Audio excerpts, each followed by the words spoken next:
My latest find: demolition screwdrivers, Phillips head, 6mm hex shank.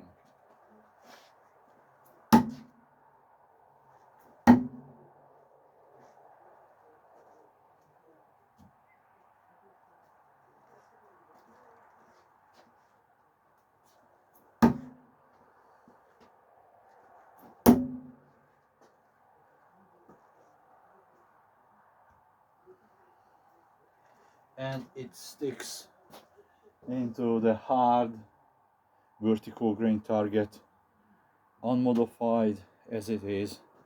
Oh, I'm so happy I found these. Thanks for watching.